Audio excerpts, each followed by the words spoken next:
Thank you, IAMI, for giving us this opportunity to talk about how India could be a super gaming power. And thank you, Nitish, for being here for this session. I think, friends, we all have been looking around how India is a digital young country. 65% of the population is digitally young. We do see 50 crore plus smartphone user base. We see some 42 crore online gamers in India. With this, we also see industry is currently at 16,000 crore, expected to grow up to 33,000 crore. What we see distinct here in India is we have basically not gone through a broadband revolution. India has directly gone through a mobile revolution, and we've been more about the mobile first as a country. So Nitish, how do you see we being a mobile first country with so much amount of volume happening around in India? Do you see this as a lot more differentiator, or do you see this as setting India apart from Western world? Or hi everyone. So I think from my experience, right, India being a mobile first gaming country as we call it, everyone's got used to playing games first on their mobile phone versus a PC or a console, and I've picked it up very well. You look around you and most people are doing time pass playing games. Maybe some of you are doing that here as well, right? So it's really got ingrained in people's day-to-day life. And if you look at a stat, last year there were about 15 billion downloads of games in India on the mobile phone, which is almost the largest in the world. Maybe China's a bit ahead. So I think to that extent, Indians have picked up gaming in a big way. They're not spending for it or spending too much on it yet, but from at least they're spending a lot of time on it.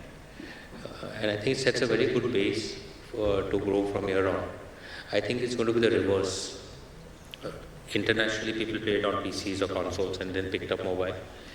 I think you're starting to see a trend where people have got hooked to gaming on their mobile phone, but they're actually migrating to PCs. So the PC gaming sales are up big time in India now. So I think in the next 5 years, you'll also see PC gaming, etc., all come up pretty fast.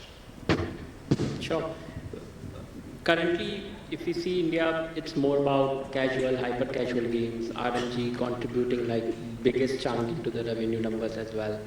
We do see approximately 24% of gamers paying for it.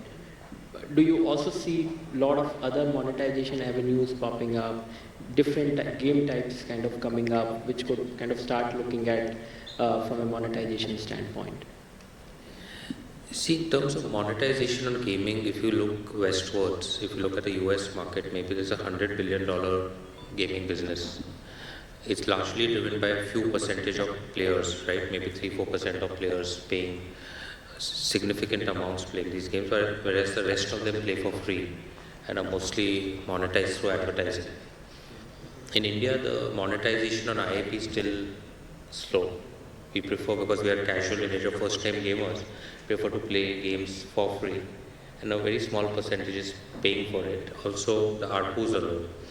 So I think, but that will eventually become the largest monetization model. As games go from hyper-casual to mid-core, you will see much more spending happening on these games from the consumer wallet, right? And I think you can see that with also the generational change.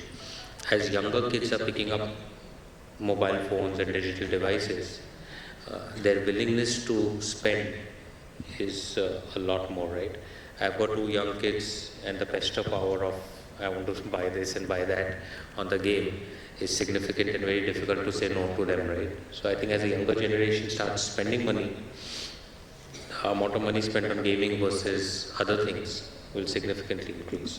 We also see pretty much non-RMG getting to a decent stage in next 5 years, approximately 8,000 crore of revenue coming out from non-RMG segment. So that means there is a decent amount of focus which has kind of started out. Been here talking about how can India be a global gaming superpower, right? We have all witnessed this in IT, we have witnessed this in VFX sort of an industry. We do see that there's always an important role which an ecosystem plays, and how do we kind of build out that ecosystem. So from a gaming ecosystem, what are some of the challenges which you see around in terms of, some missing elements from the value chain, or what are some of those key challenges which you think is which we are missing in the ecosystem, which needs to kind of focus on and build upon? See, when I started Nazara in '99, right, which is really long back, but at that point of time, you had a lot of macro factors which were big issues. So you didn't have devices, you didn't have fast internet, you didn't have digital payments. Fast forward 24, 25 years, actually all of this has got solved. So everybody's got a fairly good gaming device in their hand in terms of a smartphone. Data costs are the lowest in the world and fairly reliable. And we are miles ahead of almost everybody else when it comes to digital payments. So I think the macro factors have got solved. I think for the gaming industry to explode, one is the propensity of consumers to pay for games has to increase, which is slowly increasing. I think it's also interlinked with producing games that are more culturally relevant for the Indian market. Most developers have yet not spent huge amounts. Look, when games are made in the West, right, people are spending hundreds of millions of dollars sometimes making a game. Or even on mobile games, at least tens of millions of dollars. In India, that market hasn't existed to create a AAA title by spending that kind of money. Now people are tempting. So it's a catch-22, but we are getting there. And I really believe that this is really, in the next few years, India will surprise everybody when it comes to, it will surprise two sets of people. It will surprise local people in terms of how important gaming can become as a contributor of revenues within the entertainment industry. I think if you put your Bollywood and Tollywood and all of that together, you will be multifold of that when it comes to generating revenues. And I think it will also surprise Western markets in terms of how large this opportunity can become. People still, I go to a lot of these gaming conferences and all, and people say, boss, Indians don't pay, they are cheap and all of that. I think we are going to surprise them big time. So make in India for India and make in India for the world is going to be a big thing. And just the way India is, now starting to dominate across so many different aspects, I think gaming is going to be one of them. I think even startups, right? India is well on its way to become the startup nation of the world in the next few years. So I think very exciting times. Sure. I know we have almost 15,000 game developers today, and in terms of, so do you see, from a development to basically distribution standpoint, from that ecosystem standpoint, I don't see any big publishers in India. Do you think, is that something which a lot of gaming companies which are strong enough are looking up to kind of get into and support that sort of an ecosystem? Nazara recently launched Nazara Publishing, which is an initiative to support local developers through funding, through mentorship, through user acquisition and a variety of other things that can help. For India to become very large in gaming, the grassroots level developers have to succeed. And now you're getting a lot of them. At the last IGDC, which is the India Game Developer Conference, there were a few thousand developers there. Right. So I think people are realizing that there is potential. A decade back, maybe parents of kids would meet me and say that, how do I stop my kid from gaming? Now they're asking me, how do I help him start a gaming company, which can IPO someday? So I think it's changing, and I think that's what's going to make the change. Sure. I do have some sort of an IT background, and I do kind of come back from a little bit of VFX background as well. So we have the entire set of line setup, production line setup in terms of VFX, which and a lot of post production on the VFX side of things happen up. Are there certain elements which you think, from a gaming perspective, that could be quite strong, where India can emerge as a global superpower? From a development life cycle standpoint, where I mean, obviously there are little bit advantage of cost arbitrage in India. There are other advantages, location advantages to kind of boost about, and we kind of have an advantage to boost about from how we have kind of given we kind of outsourcing global power from an IT and VFX standpoint. So we understand the model, we understand how does that work. But are there some specific set of things which you think we can be strong in? See, India gaming comprises of what? It comprises of coding, it comprises of animation and VFX, and basically design. India has always had very strong competency on animation, we are great programmers, etc. But earlier the challenge was in design. How do you design a game that engages the consumer? You may have programmed it well, you may have great graphics, but the game is still not engage the consumer. So that design capability was missing, and that was the biggest challenge. If I go back to the 2000s or even early 2010s, right? Then what happened was a lot of these American companies started setting up their back offices in India, especially in the south, in Bangalore and Hyderabad, Pune, for Electronic Arts or these large companies. And they started having a lot of these local people operate global games. Zynga, for example, Farmville was being operated out of India, right? Gave a lot of exposure to getting that right design talent in India. And now you're starting to see Indian companies succeed in international markets, even American markets. I'll give you a couple of examples. One is our own company, Kidopia, which is an app for young kids. It's an app made here in Bombay, right, by a small team. And it's a number 1 or number 2 app now in the US for that segment, to the extent that even Tim Cook has spoken about how it's positively impacting kids, right? So you've been able to go to that market and compete effectively. You've seen companies like Play Simple, which have got into a crowded market like board games and conquered maybe 10-15% of market share. And then in 5-6 years sold up the company for $300-400 million. So I think now you're starting to see the visibility that Indian developers can develop games that are designed to succeed. I think that's going to make a big difference. Do you also see a lot of Indian IPs getting global? I mean, I see a lot of mythological IPs getting kind of converted into game. So is IP-based gaming is another set of focus? And typically when it comes to mid-core, hardcore games, do you see that could be a good potential boost? Globally, IP-based games have done very well, right? And therefore, there's no reason IP-based games will not do well in India. In the past, games on Indian mythology, etc., have been attempted, but perhaps not designed properly or not enough investments made into them to get the right kind of quality, which is why they have not succeeded. But given India has so much IP, eventually it has to succeed and succeed big time. So I think it's just about investing the right amount of capital. These games can succeed in India, and again, like you said, also succeed internationally. And I know you've already talked about talent pool, how a lot of foreign companies who have set up operations in India kind of have helped build up the talent pool.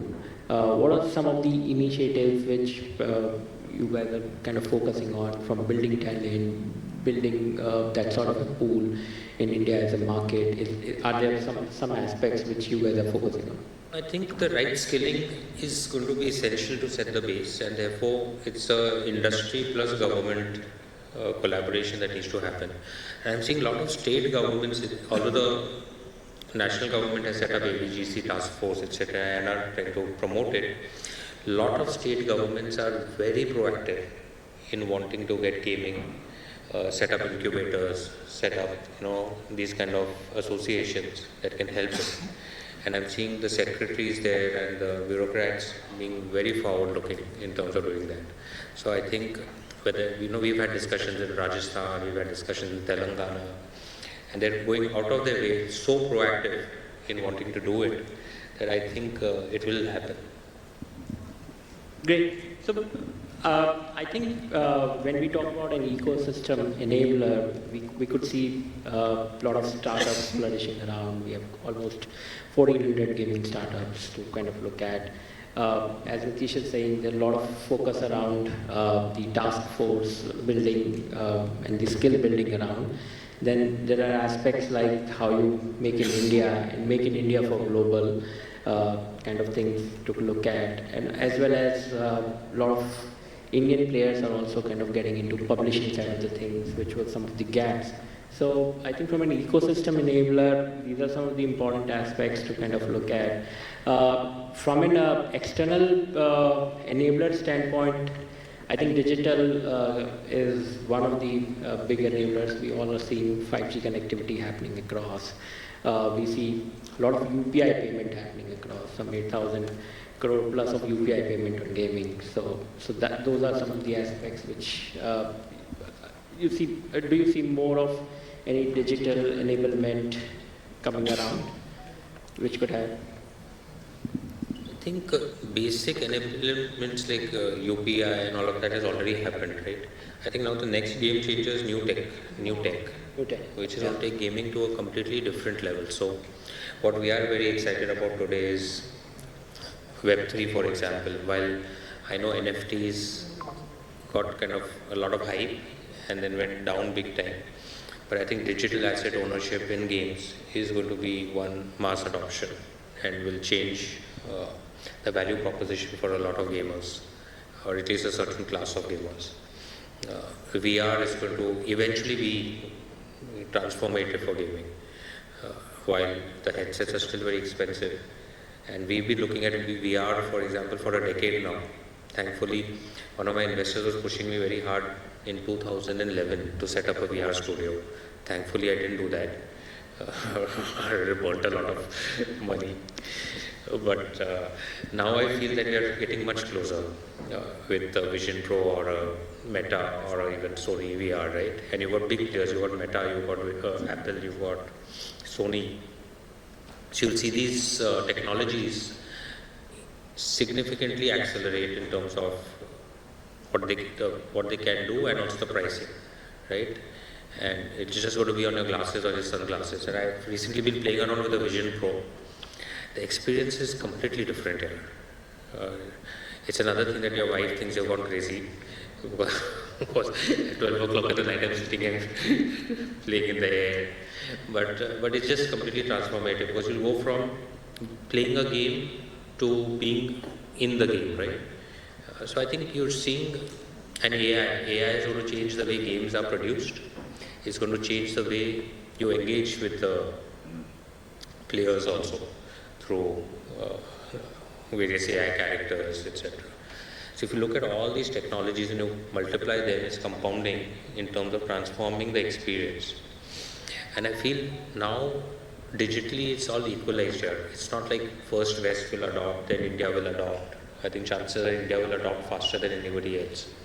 So I think as these technologies pick up, the youngsters are very intuitive to new tech, right? Like my daughter's 6, 7, she picked up the Apple VR in maybe 5 minutes, right? It might have taken me 30 minutes. So it just moves much faster, the adoption of technology. So I think these are going to be big game changers in the years to come. Maybe not in the next 6 months, but next 5 years surely. We as India just need to be ahead of the curve on all these new techs. You think a lot of immersive zones are going to come up, a lot of ways of how, talking about a lot of hardcore, midcore game, giving consumers a better experience is what is the core to basically look at? Yes, it will. How do you see a lot of government initiatives helping around, like Make in India, Atmanirbhar Bharat, Do you see? I mean, there are a lot of state level initiatives as well, where you kind of get support from a lot of states in terms of setup and all of those stuff. So, do you see that being kind of quite a boon from a startup standpoint and enabling them? No, I think that directionally it's in the right direction, but I think there's a lot more to be done. I think we're only 10% of the way. I think the government can also boost this industry in a really massive way. So I think it's for all our industry associations like IMAI and other associations that I am part of to continuously lobby and try and get some of this done. Sure. And lastly, with AVGC report coming in, they've been focusing around making right product, talking about upskilling, talking about digital. How do you see that kind of helping a lot of companies around by, giving them the right set of ecosystem? The honest answer, I don't read too many reports, but I think, like I said, any positive effort towards boosting the industry is going to be a good thing.